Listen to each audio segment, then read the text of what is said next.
97.9 The Box, Radio Boss, Hardbody, Kiotti. We live right now. Big Krit hanging out in the studio. What up, my guy? Hey, what's happening? What's happening, brother? How you doing? I'm so proud of the progress. Let me start with the brotherhood salute, man. Thank you. So proud of the progress. Thank you. Let's start with the new project. Before we talk about anything in the past, we want to talk about right now. Okay. Let everybody know they need to go support the project. Man, it's on all streaming platforms. Forever's a Mighty Long Time. It's a double album, 22 tracks.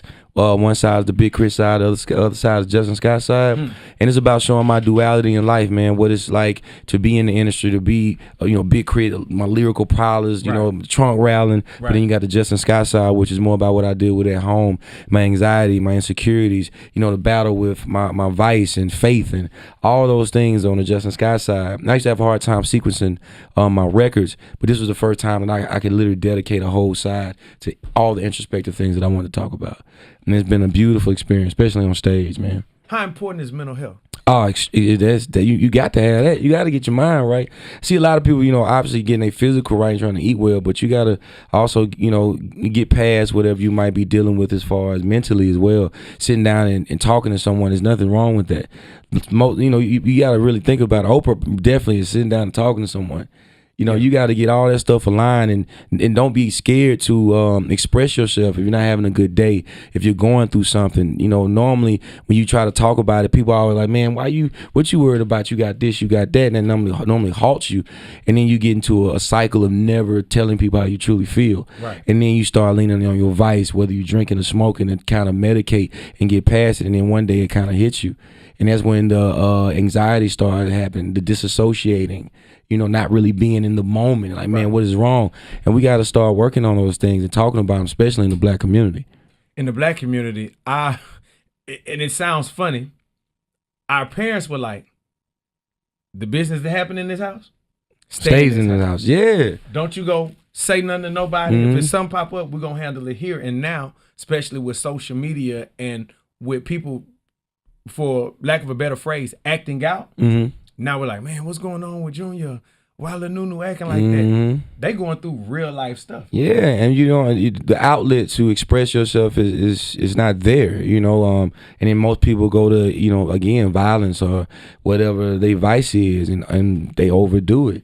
But when you sit down and get to the bottom of why you even drink in the first place, that opens up so many triggers and things that might have happened when you were 5 and 6 years old, and might at schools.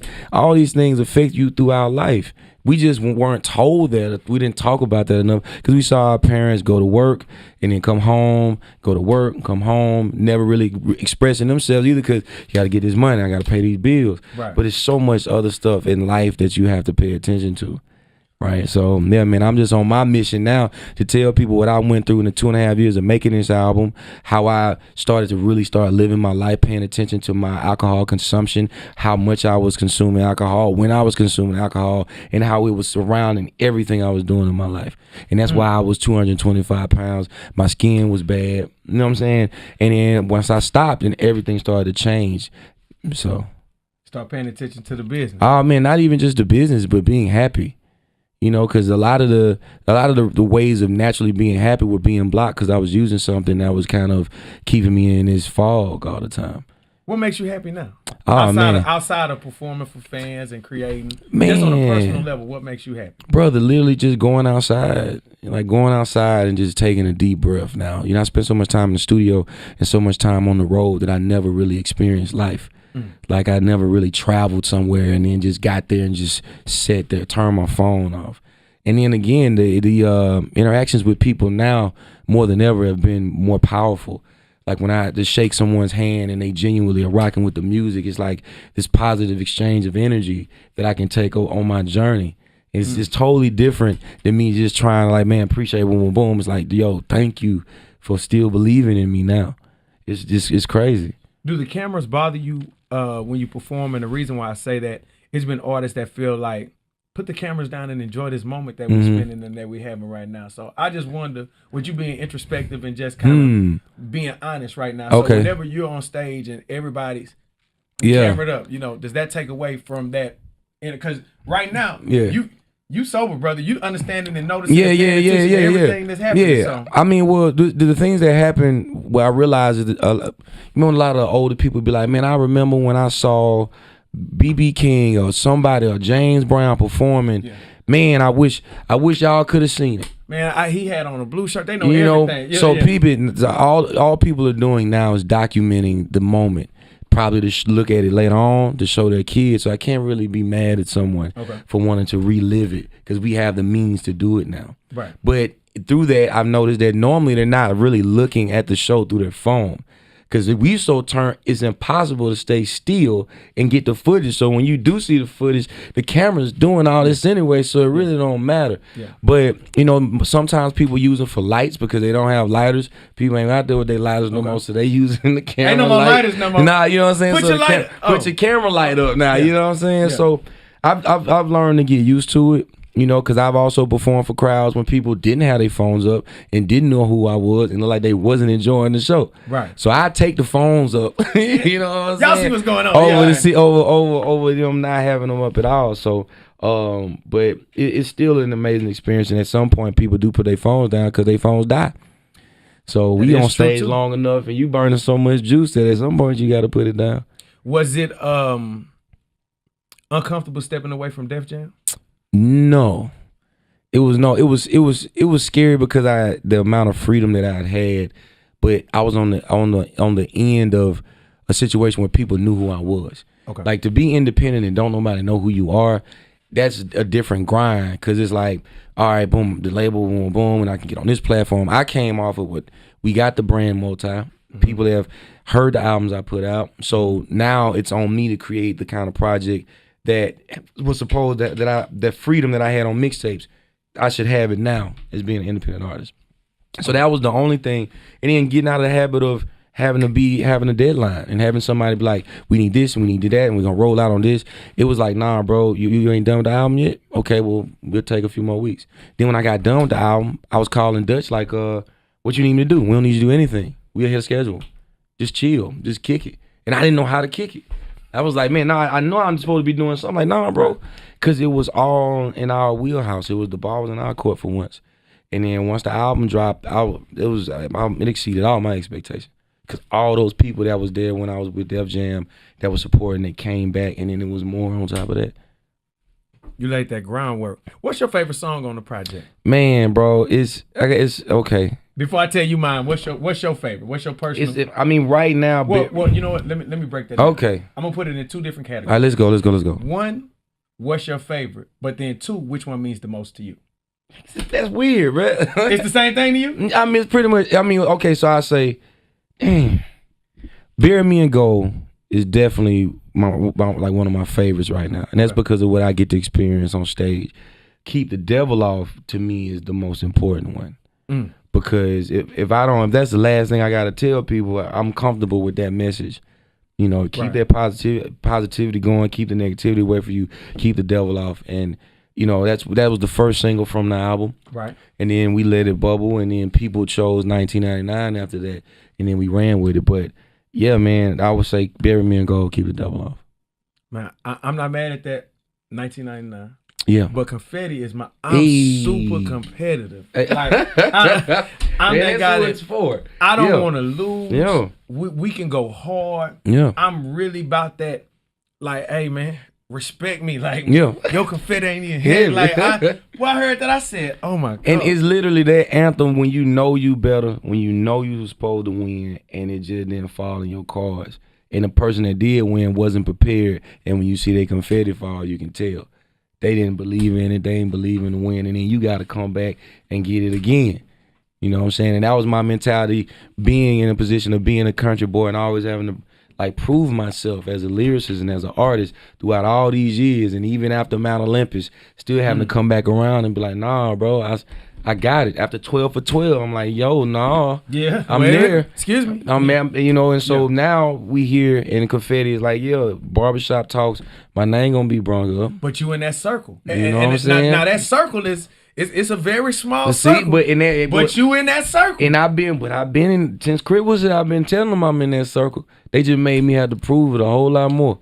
Cause I'm from Meridian, Mississippi. That's all. You think that's what it is? I mean, with it's country? geography lottery, man. If I've been from anywhere, a major metropolitan city, then I've been a DJ that probably was popping at the time that I could have literally walked out of my backyard and ran into. And then I would have been talking about an area that more people would have been aware of. You're talking about 8th Street, College Park, Meridian, Mississippi. Ain't who know about that? You know what I'm saying? We're going to Meridian this weekend. You feel me? You know what I'm saying? So for me, it's just that was the nature of having to leave Meridian, go to Birmingham to Atlanta, go from Atlanta to New York, and to prove myself. There's 12 million people live in Manhattan. It's a 12-mile radius. It's only 50,000 people live in my city, and it's the second largest city in Mississippi. That's telling you something, you know. So hey. Yeah, man, I've done my research. If I'm a rap about it, then yeah, it's got to make some sense. Do you feel like, from a real life standpoint, you going through that situation, and I love kind of stepping outside of the normal question. You know, people ask you the normal question, this and that. The dedication that it took to go beyond, because the first thing people would have did was been like, golly, this taking a long time.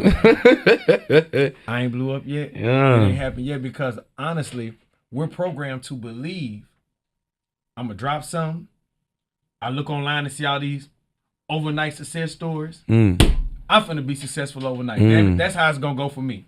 And you put this music out, and basically what was a 100-yard dash turns into a marathon. So now some people on condition for a marathon, brother. No, some people, I we just been training for this 100-yard dash. And it's like they keep moving the finish line. What makes you say, man, no, I'm going to keep running. I'm not tired. I'm going to make this. It was supposed to be this. Yeah. I'm finna keep going. What is it inside you that makes you keep pushing? Oh, man, just looking at what my OGs had to go through. You know what I'm saying? I'm looking at how long it took the world to really know at some point who UGK was. Scarface, you know, 8Ball and MJG, looking at what it was and what it meant to be a Southern artist, you know, even how long it took Outkast. You know, you got Dre, you know, 9-6 talking about South got something to say. It's always been that battle. So I didn't go in and thinking, no, it's going to be overnight. And then even looking at my subject matter and what I was talking about, I definitely took the road less traveled. Yeah. You know, but I was 6 mixtapes in before Krit was here. So I was already on the marathon. You know, I'm literally serving mixtapes outside the racetrack, you know, in Atlanta. I had already did that. So when I got the deal, I was at a point where I'm gonna put all my chips on the table musically. Then once it took off, it was like refreshed. It's like, oh, what we do wins. All I gotta do is stay unapologetically Southern and country, talk about what I know about, and then people will slowly but surely come in. And that's just how it's been. And it took a lot of projects and a lot of work. But when you talk about your real life and what you see and something about being Southern and these experiences, like we never run out of subject matter. We never run out of stuff to talk about. Do you ever feel like racism will leave the South? Man, that's like, you being from Mississippi. That's weird to say, because people thought racism almost was only in the South up until when Donald Trump got in office. Then they realized you realize it was everywhere. So I think people have always been aware of it in the South a little bit more, because if somebody didn't like you, you knew it off the rip, especially where I'm from. So you just avoided that. Boy, Mississippi burning made me not want to hang out, bro. I mean, but look, bro, see, I'm just keeping it one. I mean, I can't do anything, and that took me a long time to realize too about what the past or where I come from is. Right. But going forward and moving forward, looking at what a David Banner has been able to do, you know, and then looking at even Ray Shrummer, and like me, I can change the narrative of what you think a Southern country boy is, especially from Mississippi. Correct. And then start bringing the opportunities and the knowledge that I've gained from going to all these major cities to where I'm from. And it will 10, 15, 20, 30, 40 years change the narrative. I might not be around to see it, but it's already kind of happening now, because, again, hardcore racism stuff ain't just in Mississippi. So.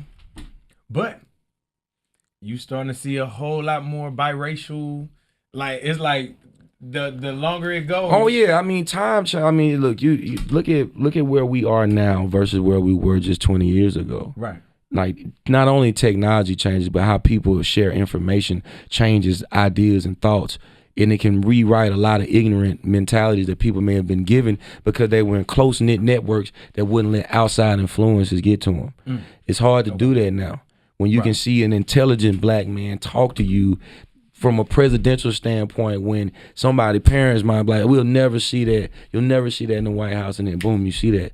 That could change the child's mentality, you know. And so yeah, man, you know, it takes time. I'm just glad I can start to see something like this, because my grandmother might have felt like this would never happen. That's why some of the stuff that we're watching, I don't even know that we understand the true significance. Do not. Of some of the things, because so many people before us was like, this might not never happen. Pac was like, yeah, listen to Pac was like, think about that, like, man. So moving forward, when we have our grandchildren, and then we really get to see the outcome, not only of the political aspect in society, but I'm fearful of what music may do to people if we don't watch it, because it's the CNN. Now we're the news information. That's how so if we don't taking in there. Yeah, so if we don't tell both sides of the spectrum, then music can definitely be detrimental to the youth now more than ever. So we gonna be the reason. Yeah, that's the signal. That's the signal right there. We're gonna wrap this thing on up. No, but look, I appreciate the time. I know you got. But shout out to you in this, man. This is a great. Yeah, I enjoyed this. It's bigger than what your name stand for. Yeah. Yeah, no disrespect, but you know, I heard that a lot. Yeah. Yeah. What's up? Wow. Hey man, I appreciate y'all missed it whenever we was talking before the interview started. He was just saying, you know, how far we watched each other's brands come. Yeah. And I was literally in the car on the way here, and cause somebody played this song that I got with Zero, and I don't even know how they got this copy. And once you leave the studio, you don't know where these records go. Boy. And he called me and was like, "Hey man, I ain't know you really," because to a lot of, remember, it's all about the rebranding. Yeah. So a lot of people know me as, oh, that's the radio guy. He funny. Oh no, I remember you had braids, bro, on 106 and Par freestyle battling, boy. Oh yeah. We've been working. We've been working, but man, it's good to even just see how far you come from the mixtapes to before. This the crazy question before we get out of here. Do you feel like you've gained, because people are funny, Kevin Hart funny. Whenever you be with labels, people be like, oh man, Chris all out. But now that you're back independent, do you feel like people are like, that's my guy, we back on the man, believe it or not, no. I think there's so many people didn't even know I was signed to Def Jam. When we got released, it was a mad tweet. Like, bro, I didn't even know you were with no major. Straight up, because we was moving, so it was multi, and we was so hand-to-hand combat with it that really being out here and meeting people, interacting, building relationships on our own. So it wasn't, no, it was like shock. Like, it was like, damn, you was signed? Oh, you did? You was with them? You know, that was like, oh yeah, you know what I'm saying? Yeah. Yeah, turn up the case. We can leave. More signals? Man, that's crazy. But yeah. But that's crazy. And I just always wonder, because, you know, people have this sell like, oh, he with the majors. Hey man, everybody, your job is to provide for your family. And I feel like, you know, if sometimes being with a major is a better look for you personally, then cool. But if not, being with a major is not selling out. Being on the radio is not selling out. That it just depends on what kind of music you putting out to make that happen. But you didn't count on the radio though. I mean, no, because we tried to, you know, show love, and we, you know, I Got This Here was a record, but Def Jam didn't believe in it like that. So it died in between us. I be trying to tell artists sometimes, like a lot of time, it don't even be us personally. It be the label's agenda, like, well, we got 10 artists. Out of these 10, these are the 2 that we need you to, you know, so it don't even be us. It be like, oh, okay, well, what your agenda is. Hey man, it's business. It's a business too, because then you see, you can't even fault some of the people at the building, because they end up going to different buildings. They end up getting different jobs. It's not like they there forever. You know what I'm saying?